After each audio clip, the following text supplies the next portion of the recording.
Assalamualaikum warahmatullahi wabarakatuh. Saya Ratizatil Imandari, mahasiswa Magister Teknologi Pendidikan Universitas Tanjung Pura. Nah, pada kesempatan kali ini saya akan melakukan analisa faktor eksploratori atau yang biasa disebut juga dengan EVA ya. Nah, apa itu EVA? Exploratory Factor Analysis adalah sebuah teknik statistik yang digunakan untuk menemukan struktur tersembunyi di dalam sebuah kumpulan data. Nah, teknik ini sangat berguna dalam penelitian ketika peneliti ingin memahami pola-pola hubungan antar variabel dan mencari faktor-faktor yang mendasarinya. Nah, di sini saya punya data tentang digital literasi, ya, saya buka datanya di sini. Nah, saya mempunyai sebuah data digital literasi di sini. Nah, yang kemarin kita sudah melihat bahwa ada 17 pernyataan yang diberikan dari kuesioner yang kita berikan pada responden. Nah, dari 17 pernyataan itu kita akan melihat item-item mana saja yang saling berkorelasi atau memiliki kemiripan satu sama lain sehingga membentuk suatu faktor tertentu. Nah, jadi nanti kita akan mengetahui bahwa ada beberapa faktor yang membentuk digital literasi itu sendiri dari item-item pernyataan yang sudah kita punya ini. Nah, analisis faktor exploratory ini atau EVA ini adalah suatu teknik statistik yang digunakan untuk melihat sekelompok variabel berdasarkan kemiripannya. Nah, ini bisa dilakukan pada tahap awal pengembangan. Jadi ketika kita memang belum mengetahui ada beberapa faktor pembentuk dari digital literasi itu, kita baru hanya memiliki kajian literatur, lalu kita membuat pernyataan ini secara langsung, tapi kita belum mengetahui sebenarnya ada berapa faktor yang membentuk. Nah, tapi bisa juga kita melakukan EVA ini sebagai bentuk evaluasi dari validitas skala yang sudah jadi. Nah, misalnya nih, kita memakai skala yang sudah jadi atau yang sudah ada, tapi kita akan menguji atau melihat apakah benar faktor-faktor tersebut. Misalnya ada 2 atau ada 3. Nah, kita melakukan EVA untuk itu ya. Jadi yang pertama itu kita punya indikator suatu variabel, lalu kita membuat suatu instrumen. Nah, kita uji coba kepada responden dan setelah itulah kita melakukan tahapan analisa faktor exploratory ini. Nah, di sini untuk langkah-langkah SPSS-nya, untuk melakukan analisa faktor exploratory ini, pertama kita mengklik Analyze, lalu kita pilih Dimension Reduction, lalu kita pilih Faktor. Nah, di sini, ini saya kembalikan. Oke, ini kita kembalikan dulu ya. Ini bekas saya mencoba tadi. Oke, kita kembalikan. Jadi, kita masukkan 17 pernyataan yang sudah kita transform, ya, yang sudah kita ubah ke dalam bentuk angka sebelumnya ke dalam variabel. Nah, kita masukkan semuanya di sini. Oke.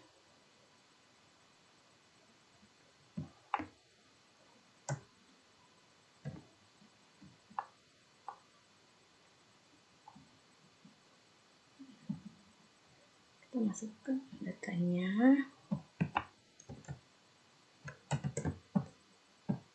Sebanyak 17 pernyataan. Kita pindahkan ke variabel. Nah,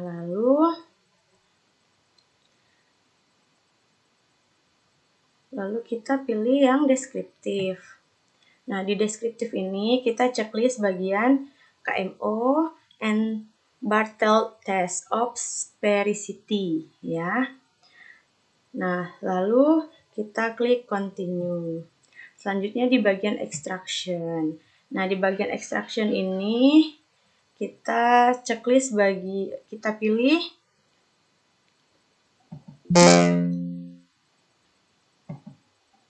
ini, kita klik script plot. Lalu di bagian extract ini ada yang base, ada juga yang fixed number. Nah, base ini adalah standar dari SPSS-nya atau yang ketika kita belum mengetahui ada berapa faktor, nanti kita akan melihat. Nah, jadi dia adalah base-nya. Itu ada di 1, tapi kalau kita sudah punya 2, kita sudah tahu oh ini ada faktornya ada 2 atau faktornya ada 3, 4 dan seterusnya. Nah, itu kita bisa pilih yang bagian fixed number of factor. Tapi karena di sini kita akan melakukannya dari awal, maka yang kita pilih itu adalah yang base. Nah, lalu kita klik continue. Lalu kita lanjut ke rotation ya. Nah, di sini kita pilih yang Varimax. Nah, setelah ini Varimax ini bisa membedakan ya antara satu variabel dengan variabel yang lain yang cukup signifikan. Lalu terakhir kita pilih option. Ini continue dulu. Lalu kita pilih option yang ini. Nah, di bagian option ini kita bisa pilih yang klik yang sort by size.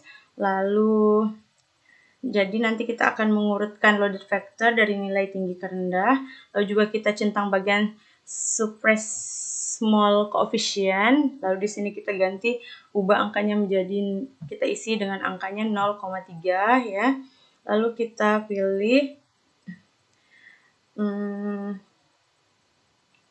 continue. Lalu di sini kita pilih oke. Nah, di sini sudah keluar hasilnya ya. Nah, di sini untuk tabel KMO and Bartlett test, nah di sini ada bagian ada 2 asumsi yang harus kita penuhi. Nah, jadi ada 2 asumsi ya di sini sebelum kita membaca hasilnya. Nah, ada 2 asumsi yang harus kita penuhi untuk melakukan EVA. Nah, sebagai prasyarat utama untuk kita melanjutkan analisa faktor eksploratory, kalau sebelumnya kita melakukan uji beda seperti Mann-Whitney, seperti independent sample t-test, itu kan kita harus melakukan uji normalitas terlebih dahulu untuk kita tahu apakah kita akan menggunakan uji parametrik atau non-parametrik. Nah, di analisa faktor eksploratory ini kita juga ada uji prasyarat yaitu KMO Bartlett test. Nah, nilai KMO-nya di sini ada yang sudah tertulis ya tadi di sini di SPSS-nya, di output-nya ini bertulis 0,880.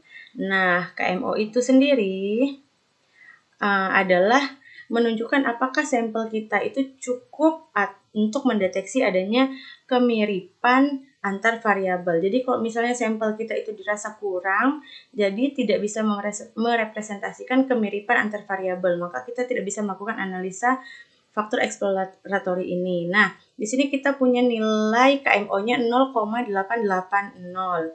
Nah, sebagai syarat KMO itu harus lebih dari 0,5 ya, maka jumlah sampel dinyatakan cukup.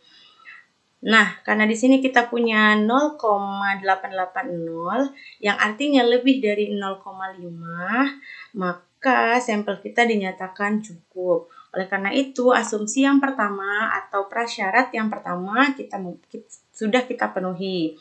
Nah, yang kedua, kita punya Bartlett test of specificity. Ini kita lihat di nilai signifikannya. Nah, kita kembali lagi ke output SPSS tadi.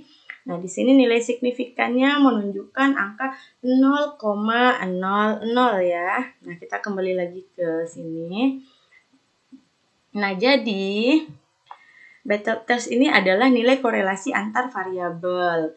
Nah, variabel dengan korelasi yang tinggi itu akan membentuk suatu kelompok tertentu. Tapi kalau korelasinya rendah, tidak bisa membentuk satu kelompok tertentu. Nah, oleh karena itu nilai signifikansi ini melihat apakah tiap item itu saling berkorelasi atau tidak. Syaratnya signifikansi harus kurang dari 0,05. Nah, tadi di tabel outputnya kita sudah melihat bahwa data ini memiliki nilai signifikansinya 0,000 atau kurang dari 0,05. Maka antar item dari pernyataan-pernyataan ini saling berkorelasi. Nah, oleh karena itu kita sudah memenuhi 2 prasyarat untuk melakukan EVA. Maka kita akan lanjut untuk membaca output selanjutnya, yaitu total of variance explain. Jadi kita melihat di output lagi. Nah, kita lihat di variance explain. Nah, di sini bisa kita lihat ya kalau yang muncul itu hanya di 3 teratas yang ini saja. Nah, 1, 2, 3. Nah, kenapa ini adalah nilai yang punya nilai eigenvalue di atas 1? Nah, Berarti yang 3 ini memiliki nilai value di atas 1. Kita sudah pilih di menu untuk memasukkan database di mana itu ada nilainya di atas 1. Nah, ternyata agent value dari 17 pernyataan yang kita punya memiliki nilai di atas 1 itu hanya 3. Jadi ada 3 faktor pembentuk. Nah, bagaimana 3 faktor ini menjelaskan sebanyak 49,674% variasi dari keseluruhan. Nah, kita bisa lihat ya di sini ada 1, 2, 3, lalu selebihnya ini dia di bawah 1. Nah, untuk memudahkan kita akan lihat di script plot. Di script plot kita lihat ya. Nah, ini adalah tabel script plot. Nah, jadi script plot ini membantu kita memvisualisasikan. Nah, di sini bisa terlihat ya kalau ada 3 titik sebelum kurvanya ini melandai. Ini ada 1, 2, 3. Jadi ada titik sebelum kurvanya melandai. Nah, 3 inilah tadi yang punya nilai agent value itu di atas 1. Nah, oke ya. Penjelasannya di sini. Nah, untuk jika faktor dengan agent value tinggi menjelaskan lebih banyak informasi atau varian dari data, mempresentasikan pola utama dalam data. Nah, mengapa agent value itu penting? Oke ya. Jadi agent value ini untuk membantu menemukan berapa banyak vektor yang cukup untuk mewakili data secara efektif, ya. Nah, di sini kan tadi kita sudah memfilter bahwa agent value yang tinggi atau yang lebih dari 1 itu ada 3. Nah, di sini lalu ini kita kembali ke outputnya lagi. Nah, ini kan ada 1, 2, 3. Nah, jadi di sini ada sebuah titik yang namanya inflection point. Nah, jadi bagaimana perpotongan antara titik agent value yang tinggi sebelum dia pada akhirnya melandai. Nah, jadi titik ini merupakan batas dari faktor yang memiliki agent value tinggi dengan yang melandai. Jadi di sini disebut dengan yang namanya inflection point, ya. Nah, di sini vektor-vektor dengan agent value tinggi artinya menjelaskan lebih banyak informasi atau varian dari data. Jadi lebih bisa mempresentasikan pola utama di dalam data. Nah, sementara faktor-faktor yang agent value yang rendah yang ada di bawah sini, yang melandai seperti ini. Nah, dia hanya memiliki kontribusi kecil terhadap penjelasan varian. Makanya kita melihat di script plot ini ya, bagaimana kita bisa memvisualisasikan di mana faktor yang signifikan dan di mana ada berakhir atau yang titik inflection point tadi. Jadi di sini kita sudah memiliki informasi dari agent value yang terdapat di script plot bahwa hanya ada 3 faktor yang mewakili data kita itu secara efektif. Oleh karena itu, kita akan melanjutkan melihat ke data di rotated vector matrix. Kita ke bawah lagi, ke bagian rotated vector matrix. Nah, ini dia. Nah, rotated vector matrix ini ada tabel yang menunjukkan bahwa ada 3 faktor di sini ya. Nah, di sini ada 3 faktor. Faktor 1, faktor 2, faktor 3 ya. Jadi sesuai kan dengan faktor yang ada di agent value tadi. Nah, bagaimana sekarang item-item pernyataan kita itu yang berisi 17 pernyataan tadi dikelompokkan? Maka mana yang masuk ke vektor 1, mana yang masuk ke vektor 2, mana yang masuk ke vektor 3. Jadi ini memfilter bagaimana kemiripan antar item sehingga mereka membentuk di satu faktor tertentu. Nah, di sini kita sudah punya rotated vector matrix. Nah, ini nilai-nilai di dalam ini kita sebut dengan loaded vector. Jadi muatan di dalam masing-masing faktor pembentuknya. Nah, ini tadi kita sudah memfilter ya. Jadi dia akan mengeluarkan dari nilai yang tinggi ke rendah. Nah, jadi nilainya diurutkan dari yang tinggi ke rendah. Jadi yang paling atas ini adalah yang paling tinggi dan yang paling bawah itu adalah yang paling rendah. Nah, kita bisa lihat di sini item pernyataan nomor 2. Saya belajar lebih baik dengan menggunakan TIK. Ini masuk di faktor 1 ya, dengan nilai loading vektornya 0,758. Jadi ini lumayan tinggi ya loading vektornya. Ada 3 teori yang menyatakan bahwa batas nilainya itu di 0,4. Maka jika lebih dari 0,4 itu dia cukup tinggi untuk merepresentasikan satu faktor tertentu.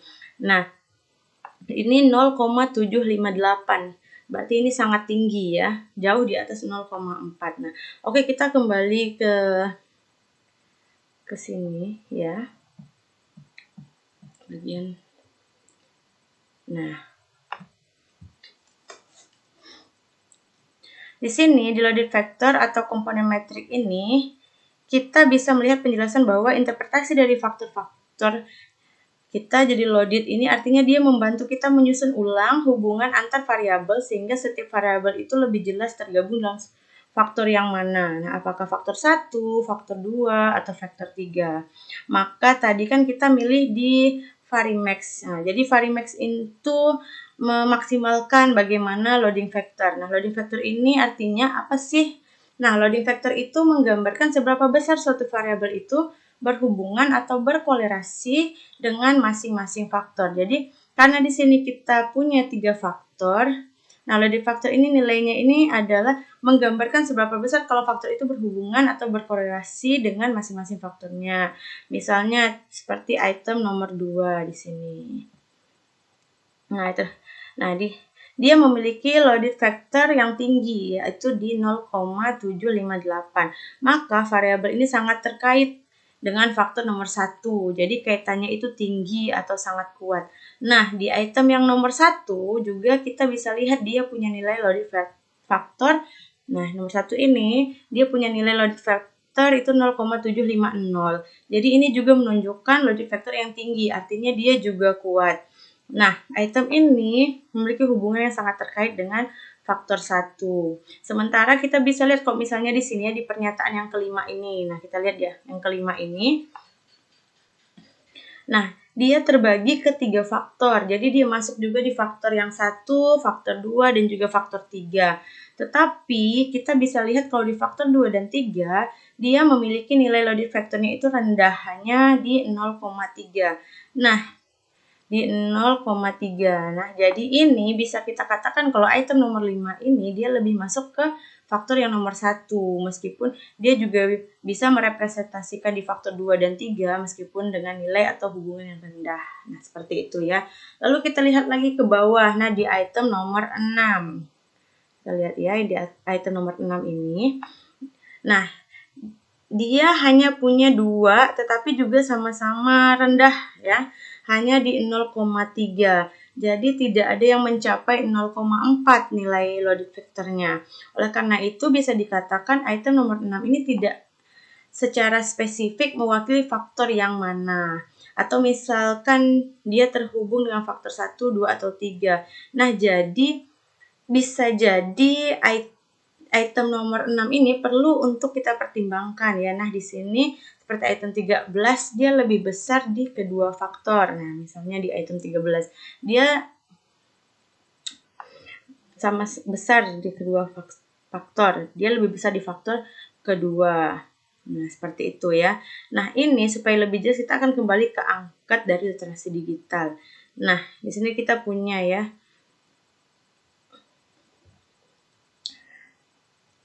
Nah, sekarang kita coba interpretasikan di sini.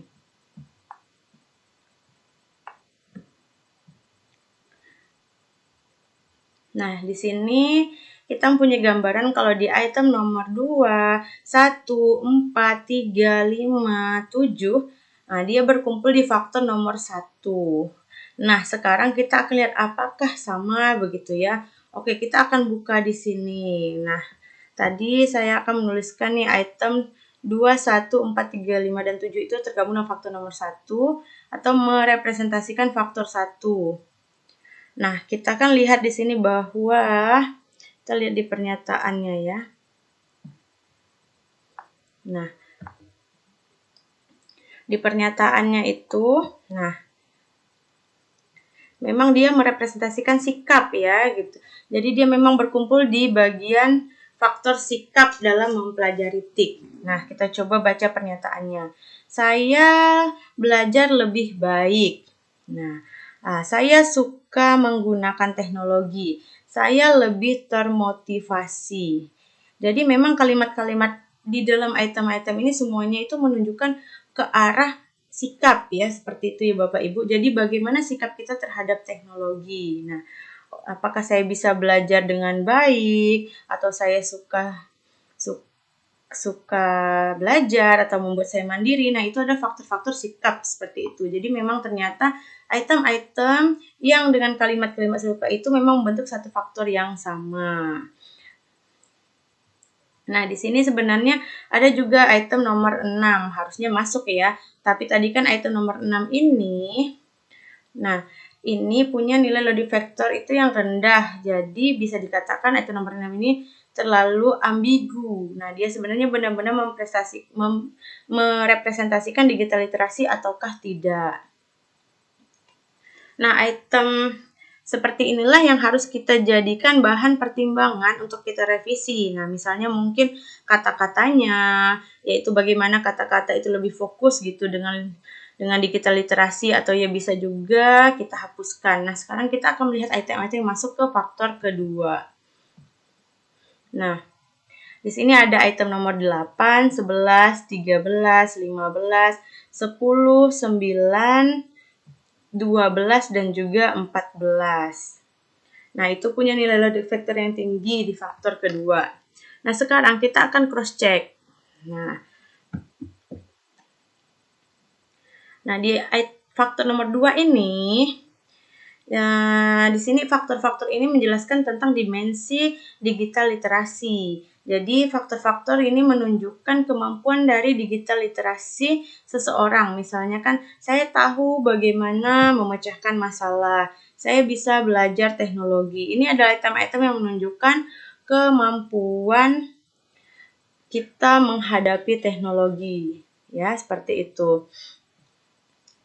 Jadi di sini kita bisa melihat kalau item-item ini memang tergabung di faktor 2.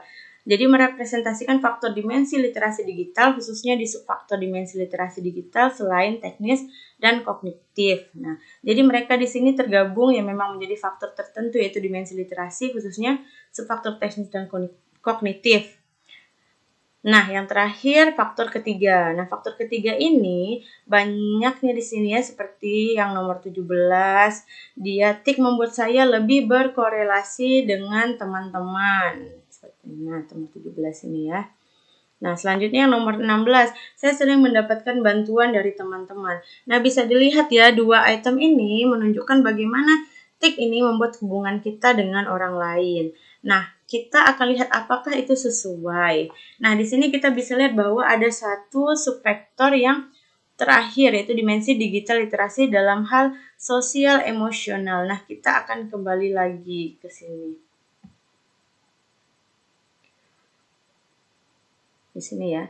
Nah, item 12, nah 12, lalu 17 dan juga 16 itu tergabung dalam faktor 3 ya, atau lebih ke merepresentasikan faktor dimensi literasi dalam subfaktor sosial emosional. Jadi memiliki kesamaan dari pernyataan ini dan ada kaitannya dengan orang lain.